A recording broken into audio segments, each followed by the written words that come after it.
Pozdravljeni v oddaji Pregled tedna. Poglejmo, kaj se je na obali dogajalo tokrat.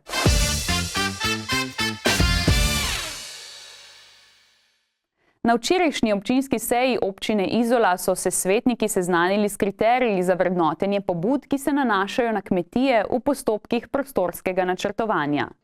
Vzpostavljeni kriteriji bodo osnova za ugotavljanje, katere podane pobude bodo lahko vključene v postopek priprave OPN občine Izola, tako v referendumski proces, kot tudi v postopek nadaljnjih sprememb in dopolnitev. Pobude se razvrščajo na tiste, ki jih podajajo razvojne kmetije, nepoklicni kmetovalci in ljubiteljski kmetovalci. Med razvojne kmetijske pobude sodijo kmetijstva gospodarstva, ki imajo več kot 15 hektarov primerljivih zemljišč ali vsaj 10 glav živine, med male razvojne kmetije pa tiste, ki imajo od 13 do 15 hektarov primerljivih zemljišč ali vsaj 5 glav živine. Če male razvojne kmetije zadostijo dopolnilnim kriterijem, se jih lahko obravnava kot razvojne kmetijske pobude.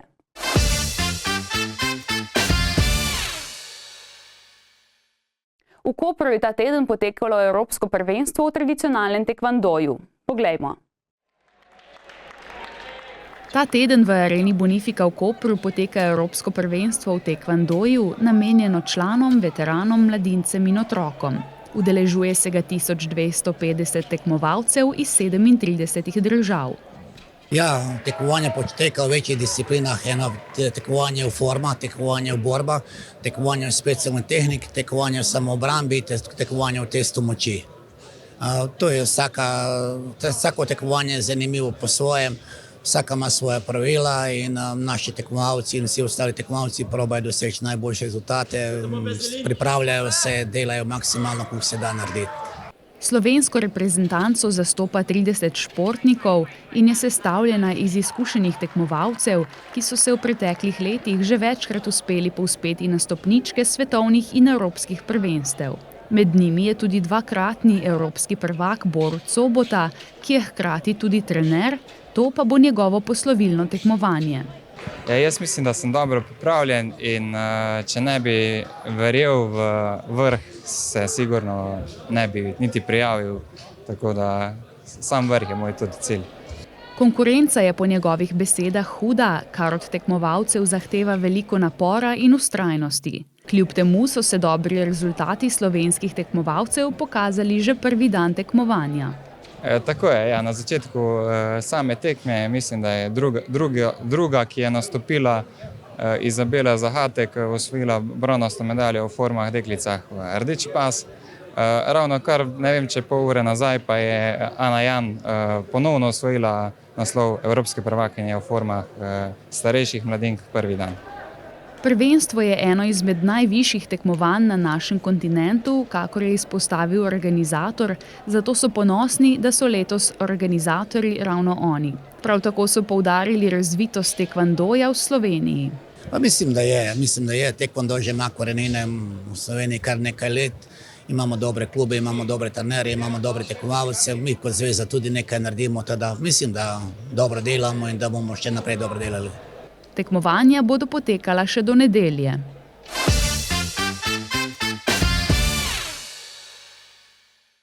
Ta teden v Kopru poteka že tretji letošnji ženski turnir serije World Tennis Tour z denarnim skladom $60,000 ameriških.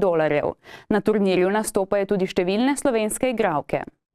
V Kopru ta teden poteka že tretji letošnji teniški ženski turnir serije VTT, na katerem nastopajo številne slovenske igralke. V kvalifikacijskem delu je nastopilo 9 domačih igralk, na glavnem turnirju jih nastopa 6, mnoge pa igrajo tudi v igri dvojic.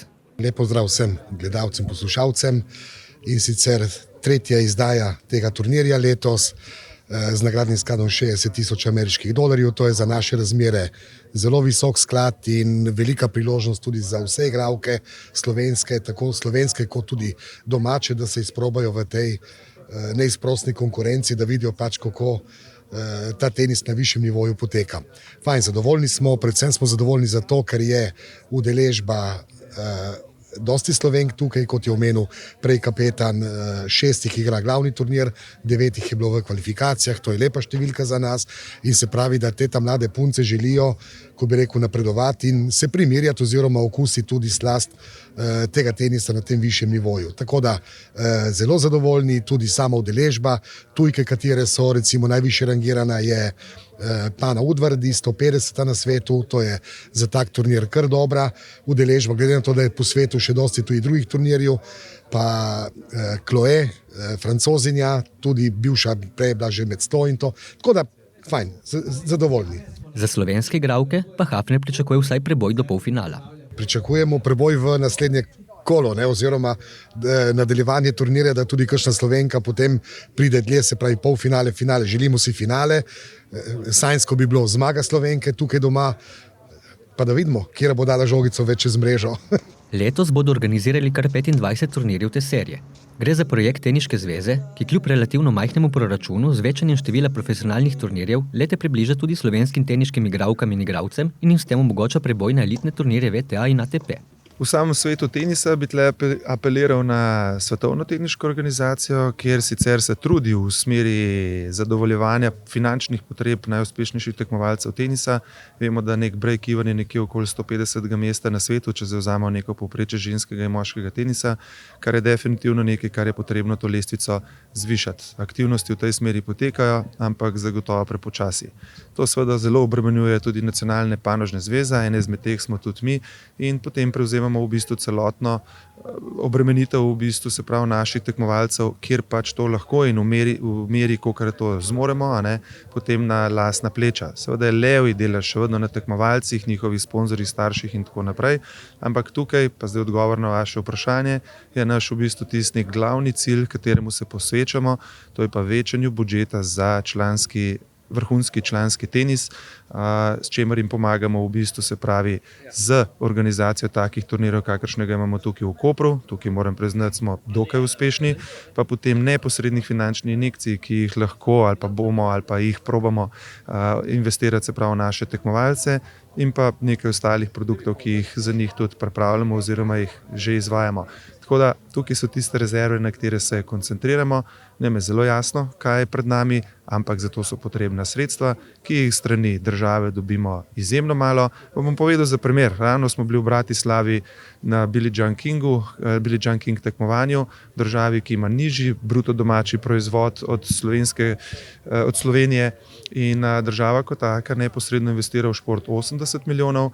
Neposredno, govorimo posredno je še veliko tega, pri nas neposredno je 10 milijonov skozi letni program športa, kot nacionalna panožna zveza pa dobimo nekje 300 tisoč evrov, Slovaška 4 milijone in pol. Tako da to so te razlike, zaradi česar mi veliko težje potem lahko investiramo v naše vrhunske tekmovalce. Krušič je sodelovanje mestne občine Koper izjemno zadovoljen. Kar se same mestne občine Koper, smo vzpostavili eno izjemno konstruktivno sodelovanje že 4 leta nazaj. Zelo smo jih potrebovali, zaradi tega, ker smo bili primorani narediti to tranzicijo med Portorožem in potem v bistvu se preseliti v Koper. Mi to smo izvedli in seveda z enim zelo pozitivnim, kolaborativnim odnosom. Sicer občina take dogodke financira prek razpisa za prireditve. Torej, to je želja. Zaenkrat smo pri idejni zasnovi. Seveda razumljivo je, tako kot povsod po svetu, da je nek nacionalni teniški center ob morju in tam, kjer so pogoji za treniranje in igranje seveda ugodni. In to imamo v primerjavi s celo Slovenijo. Smo mi tisti, ki imamo pač to prioriteto. In ravno zaradi tega je tudi logično, da je Teniška zveza se na nas obrnila. Ali smo mi mogoče tisti, ki smo to pripravljeni. Jaz bom rekla, da mi je bila ideja zares všeč. Ne vidim v tem prav nič slabega, razen tega malo večjega finančnega vložka, o katerem seveda moramo še podebatirati in se odločiti. Pričakujemo seveda tudi neko pomoč države pri temu, ker če gre za reprezentanco, seveda obstaja več organizacij, ki se ukvarjajo z financiranjem neke infrastrukture in upamo tudi mi, da bo mogoče nekdo prepoznal in tudi nas umestil v to. Kot je še povedala podžupanja, je Koper športno mesto, v njem obstaja športni turizem, je pa morda premalo reklamiran.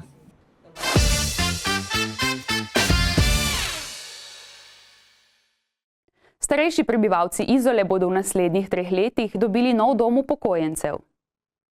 V torek sta minister za solidarno prihodnost Simon Maljevac in župan občine Izola Milan Bogatič podpisala pismo o nameri gradnje novega doma za starejše v Izoli. S tem sta formalizirala sodelovanje med občino Izola in vlado Republike Slovenije ter zagotovila pogoje za izvajanje konkretnih korakov do izgradnje doma v letu 2027. Jaz verjamem, da lahko zagotovim, zagotovo z moje strani, verjamem tudi strani župana. Primerov v Postojni dobro poznam. Glede tega doma sem govoril tudi z županom. Problem, ki ga imamo v Postojni, je, da OPPN, torej prostorski načrt občina še ni sprejela in se investicija zaradi tega ne more nadaljevati. Tu pa mislim, da smo, in to smo dokazali že v zadnjem letu, konkretna ekipa, ki stoji za tem domom in verjamem, da ga bomo izpeljali v zastavljeni časovnici. Gradnjo novega doma bo financirala država. Sedanji dom upokojencev v Izoli je dotrajan, zato je bilo treba zmanjšati število postelj in raven oskrbe. Trenutna kapaciteta obstoječega doma je 205. Zdaj, kako bo na novi lokaciji, je še zadeva same preučitve, tako da bomo točno številko lahko še naknadno sporočili. Naslednje vprašanje pa glede financiranja. Sredstva za novogradnjo so zagotovljena. Okvirna cena naložbe je odvisna od rezultata natečaja, ki ga bodo objavili letos. Predvidevajo, da bo znašale okoli 20 milijonov evrov. Prostore sedanjega doma naj bi po izgradnji novega namenili lokalni skupnosti. Naše izhodišče na ministrstvu je, da se vedno poskušamo pogovarjati z lokalno skupnostjo in videti, katere so tiste vsebine, ki so potrebne. Kot veste, prihajamo iz Ministrstva za solidarno prihodnost in drugo področje, ki ga delamo, so stanovanja. Tako na ena izmed opcij, s katerimi diskutiramo tudi z občino, je možnost izgradnje oziroma preureditve v javna neprofitna stanovanja in pa tudi v oskrbovana stanovanja. Tako da to je ena izmed opcij. Bomo pa to istočasno peljali tudi ta projekt z samo gradnjo novega doma. Lokacija novega doma bo ob Prešernovi cesti. Občina bo v ta namen nekoliko spremenila OPN, vendar župan Bogatič zaradi tega ne pričakuje težav. Naša želja je bila že lansko leto, ko smo se začeli pogovarjati, se pravi želja lokalne skupnosti, da stari dom in te prostore v čim večji meri namenimo tudi lokalne skupnosti. In s temi rešitvami, kot jih je omenil minister, mislim, da bo lokalna skupnost imela neko dodatno korist. Z gradnjo bodo pričeli v drugi polovici prihodnjega leta.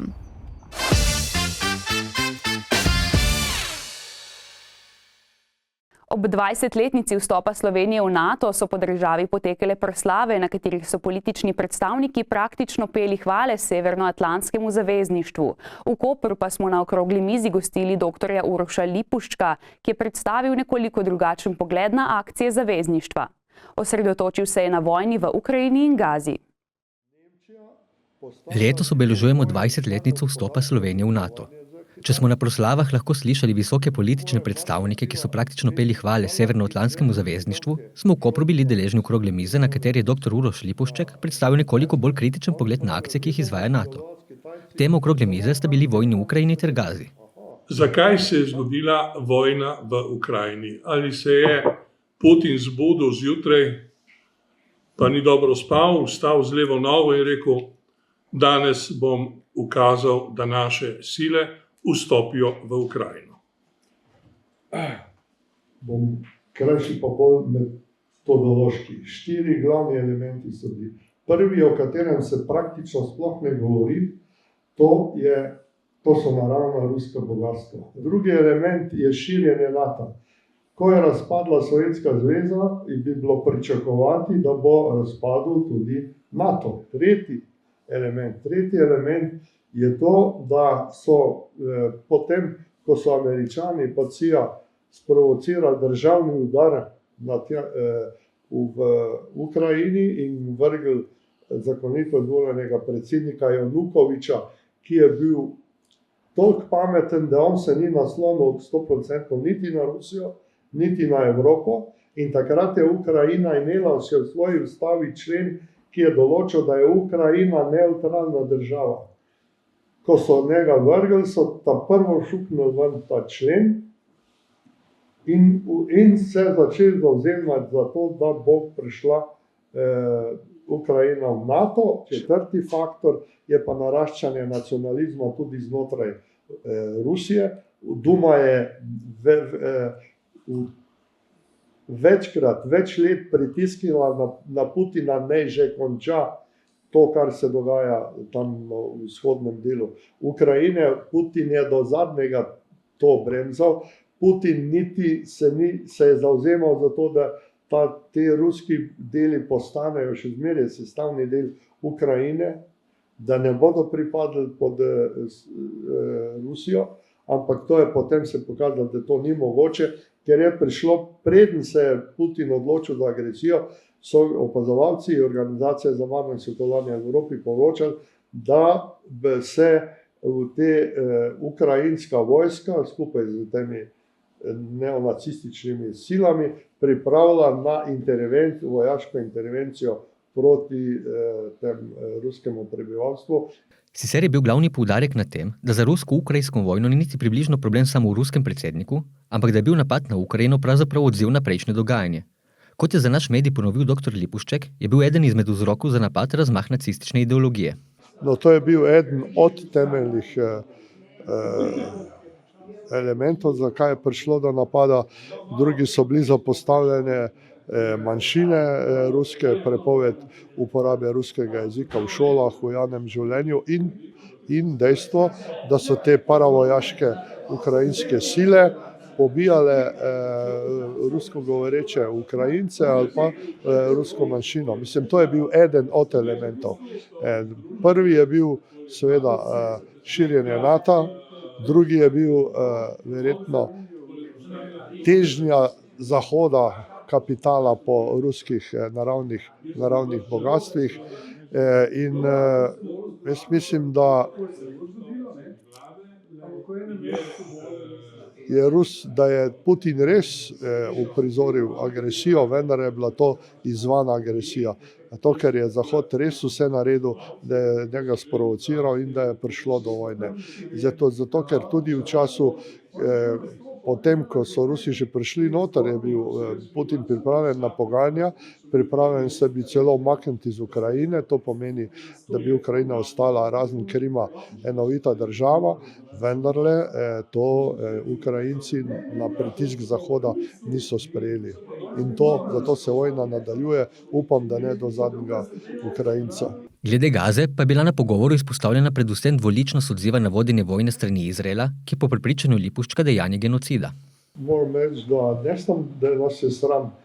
V bistvu imamo zdaj najhujšo svetovno krizo po kubanski krizi leta 1962. Odkrito se govori o uporabi jedrskega orožja, taktičnega. Rusi ga, jaz mislim, prepričan, ne bodo uporabili.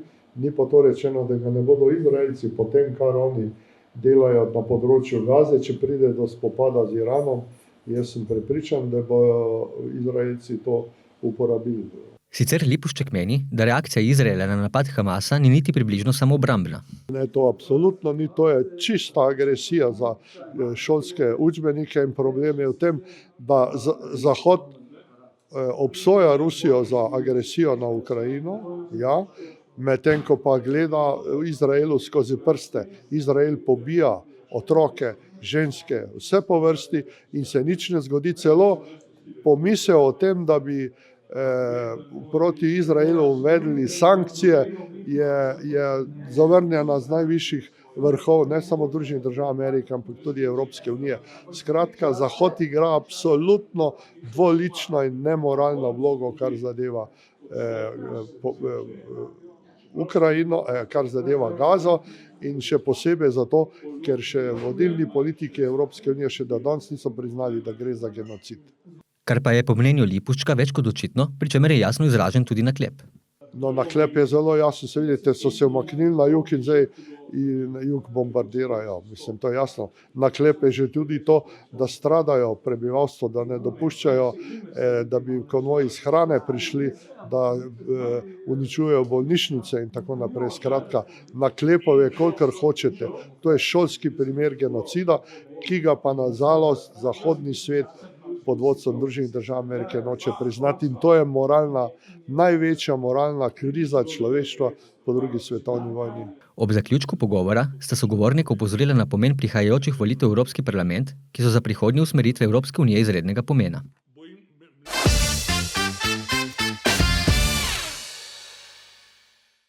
Na 13. redni seji mestne občine Koper so se svetniki seznanili s poročilom o realizaciji načrtov ravnanja s stvarnim premoženjem v lanskem letu, potrdili zaključni račun proračuna občine za leto 2023, po katerem presežek prihodkov in drugih prejemkov nad odhodki in drugimi izdatki znaša 570.302 evra, v rezervnem skladu občine pa je bilo na zadnji dan preteklega leta dobrih 470.437 evrov.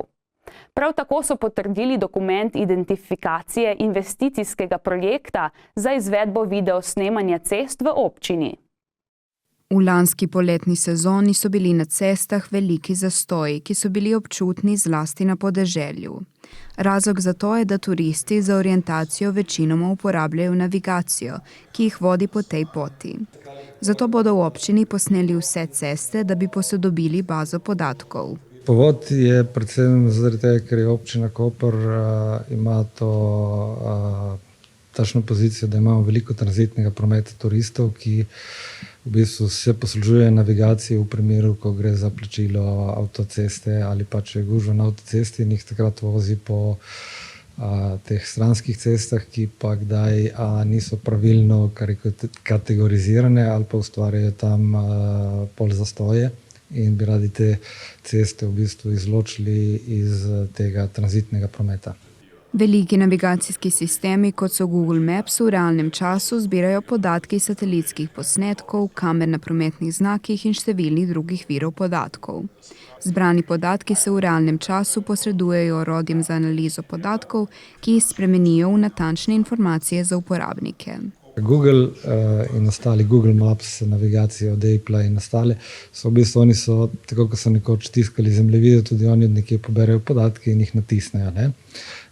Zdaj, ali dobijo dobre podatke ali slabe, je to odvisno tudi od nas, ker mi imamo v bistvu podatke o vseh cestah. Snemanje bo trajalo približno 45 dni.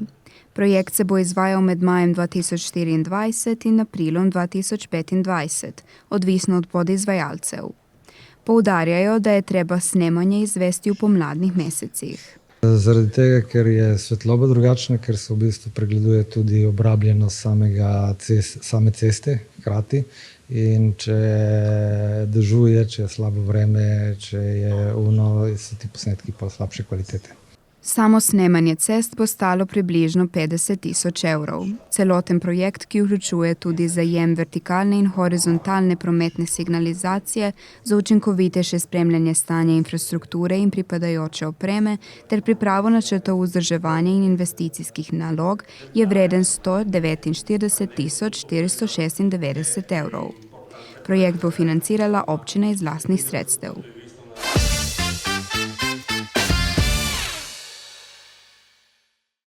Minulo nedeljo je po socialnih omrežjih zaokrožila slika para, ki je svoj avto pravkar v reki Dragoni.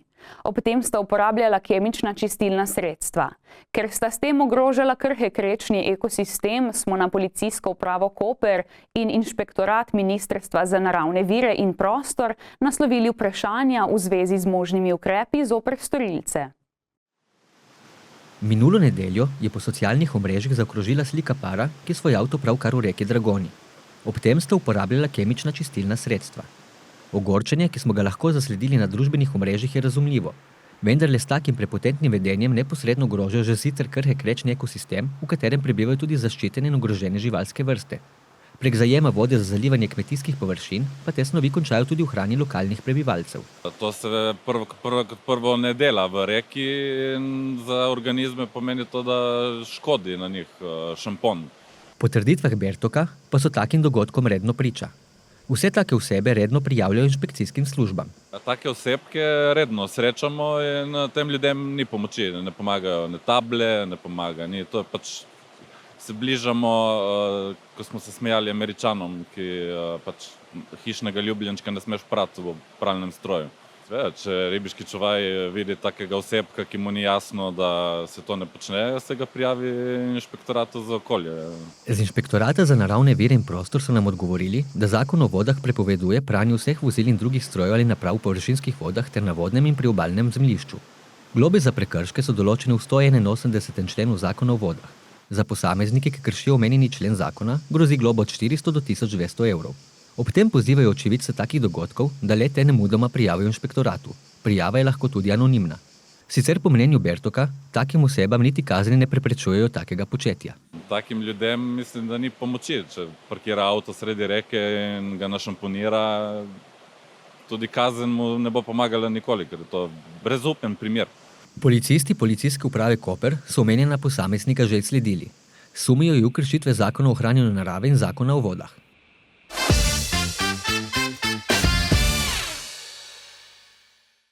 Občani Izole so se ponovno zbrali na predstavitvi dopolnjene verzije projekta Zeleni kare. Po prvi predstavitvi idejne zasnove projekta Zeleni kare za izvedbo parkovnega območja z vrtički med Cegnarjevo, Kosovelovo in Piransko ulico ter Trgom Padlih za svobodo, ki je potekala 25. marca, so to sredo predstavili dopolnjeno verzijo. Območje želijo preurediti v povezovalni skupni prostor za ljudi, ki tam vrtnarijo, in za morebitne obiskovalce.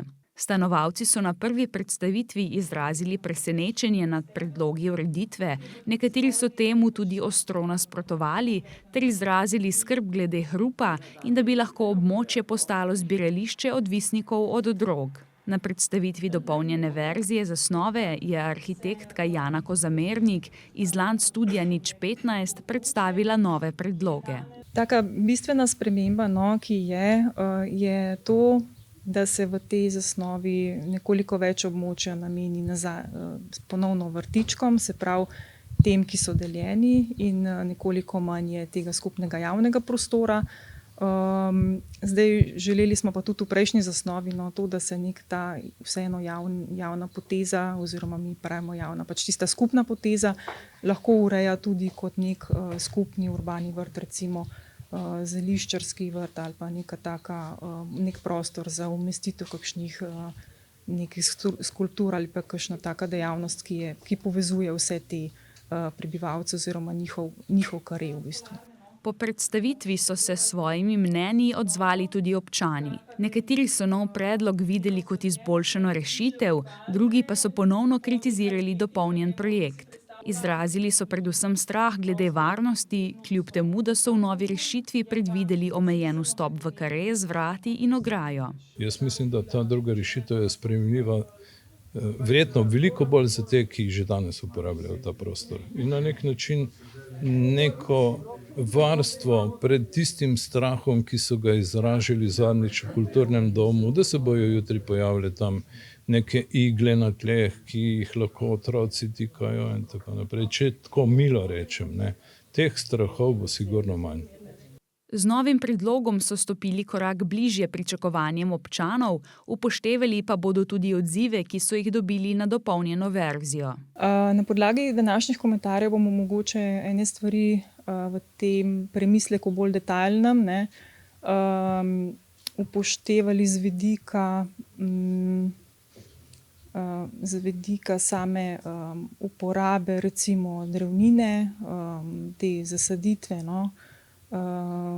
kakšna vegetacija, potem z vidika tega, kako bomo uporabili to vodo, ki je že na lokaciji, pa morda tudi to zavedanje, da res potrebujejo nek občutek, da je to območje ločeno od te ulice, se pravi, da bomo stremeli k temu, da bo neka prepreka oziroma možnost zapreti tudi to območje kot neko poljavno površino. Kakšni pa so nadaljni koraki? Zdaj je treba pripraviti projekt, Seveda je treba pripraviti projekt in ga tudi finančno vrednotiti, čeprav imamo omejena sredstva. In potem seveda iti v realizacijo. To, kar je odgovoril direktor javnega zavoda za podjetništvo, je res. Mi imamo tudi rok. Mi smo dobili sredstva, ki jih moramo do določenega dne porabiti. To je pogoj. In šele takrat so povrnjena. Najprej mi investiramo, potem pa dobivamo povrnjena sredstva. Z urejanjem naj bi začeli konec leta.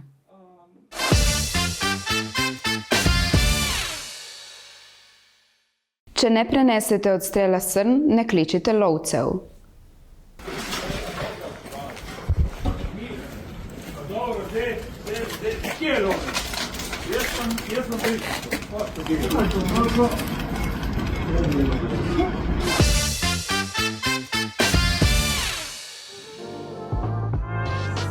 Pozdravljeni v kulturnem napovedniku, kjer vam na tedenski bazi predstavimo dogodke, ki se bodo odvili v slovenski Istri. Pričenjamo z dogodkom, ki se prične jutri v soboto 20. aprila dopoldan ob 11. uri.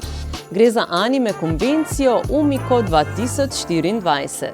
Dogodek je namenjen vsem, ki jih zanima japonska kultura, videoigre, animeji, stripi, japonska kuhinja, pa tudi družabne igre ter cosplay. Za oris vzdušja pa si opoglejmo video utrinke iz lanske konvencije.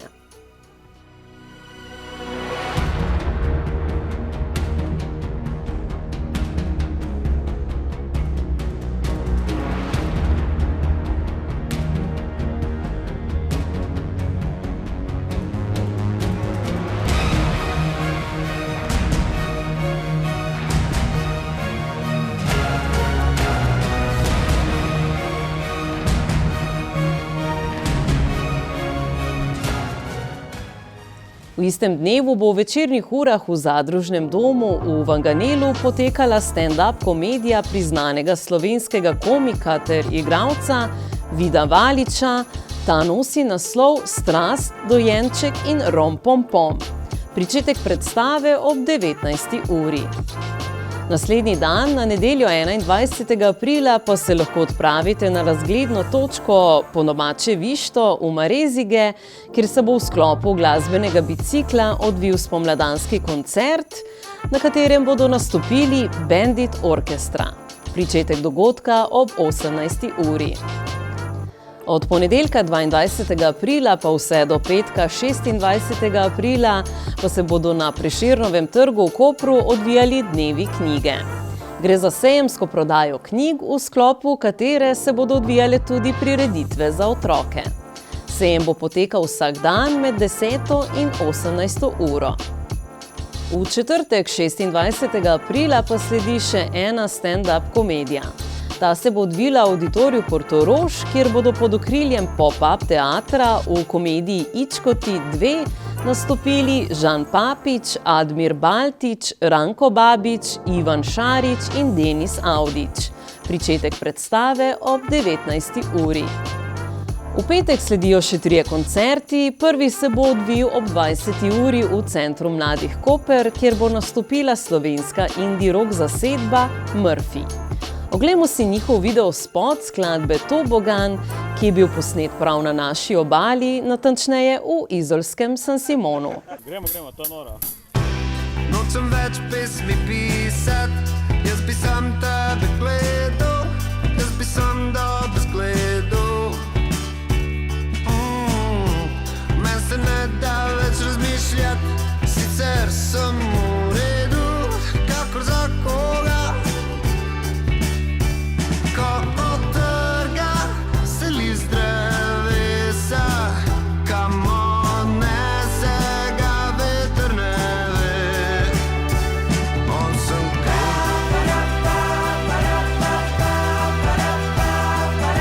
vsak dan je dan, ki nič ne stane.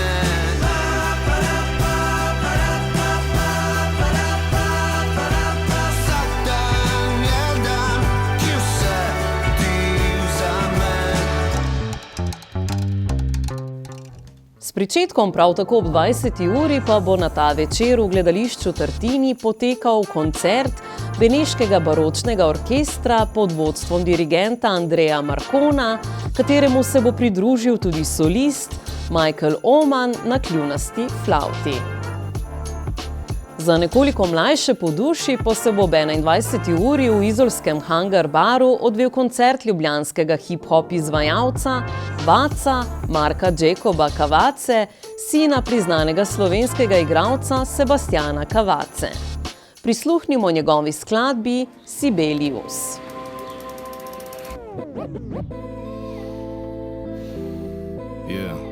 Kdo še piše to?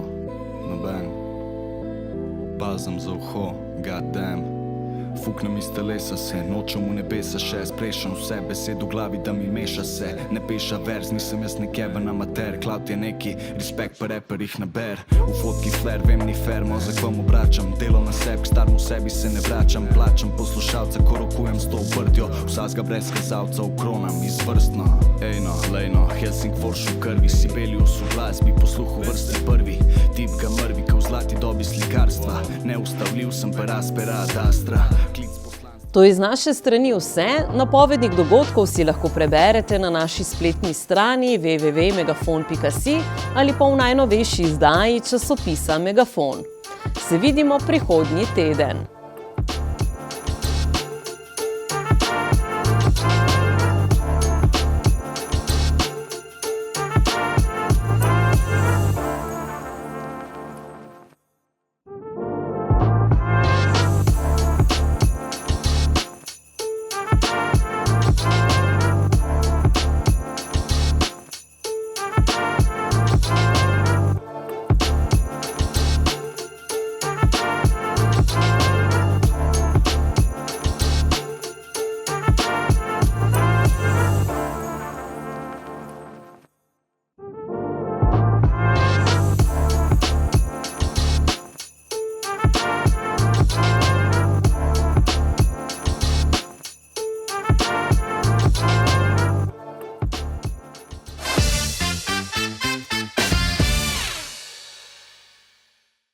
To je za ta teden vse, se vidimo prihodnjič. Nasvidenje.